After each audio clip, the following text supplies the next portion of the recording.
Boxing is a combat sport in which two warriors engage in competition of strength, speed, reflexes, and endurance by throwing violent punches at each other, trying to exert dominance by making their opponents collapse.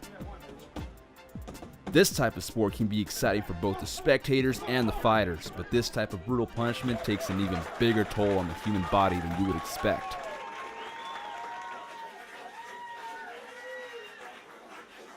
Personally, I can't help but to say that I think that it's a very violent sport.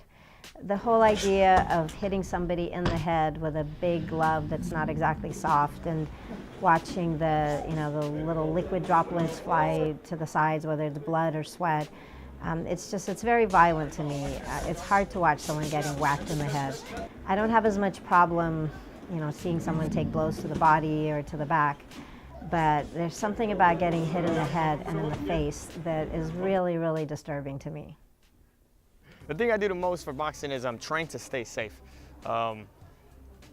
It is a sport of, hit or be hit, but if you're in there with your hands up, you're in there training for the conditioning that somebody's gonna be in there to hit you, you'll be fine. If you're in there hands up, chin down, why would you get hurt? If you're out there chin up, tired, you're gonna get hurt. But if you're in there, pop, doing your thing, keeping it sharp, I don't see too much concern about it.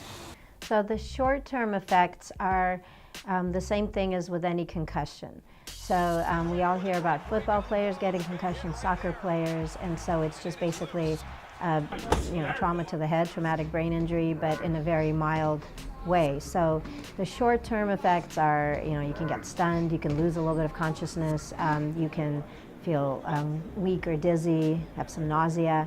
Or sometimes people just pass out completely, and those are the most serious concussions. Yeah, I know about the health risks. I just think that, if you take too many punches, it's going to be really bad for you. But if you're smart, you train hard, you're dedicating, and you take this sport seriously, just like everybody else, then you're not going to do as bad,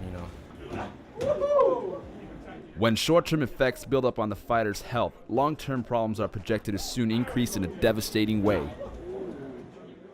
Repeated trauma to the brain, it causes what we call diffuse axonal injury, so little nerve endings have some shearing effects on them, and so over time you just end up having like little micro tears in the fibers of your brain, and that contributes to problems with memory, irritability, personality changes, difficulty concentrating, and just overall a decreased intellectual capacity. We've all heard and seen what has happened to Muhammad Ali. He's a lot of people's hero and someone that they really admired, and it's really sad to see what has happened to him over the years from decades and decades of taking blows to the head.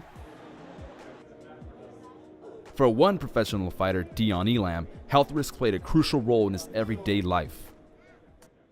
Yeah, I definitely think about the health risk in boxing because, any fight, one punch can change your life. So that's why I say it's about making the right moves and having the right team behind you to put you in the right position to make the right moves, because every day sparring or a fight is rough. Anything can happen at any time. About Dion Elam and his choice to fight as a way to support himself and to support his daughter, to try to get himself out of a bad situation, potentially being involved with gangs, and how do I feel about that? I would not want to remove that from the whole field of professional sports. I just really strongly feel that people need to know what they're going into. They need to know what the risks and benefits are of that sport. Perhaps it should be paid higher than other sports, because those are people that are going to probably need medical care in the future. And I wouldn't ban the sport, but at the same time, I'm not going to let my kids go into it or really encourage any of my adult relatives to do that. But I respect the people who are making that choice. You certainly wouldn't want to limit them with their own choices, but you want them to know what they're getting themselves into.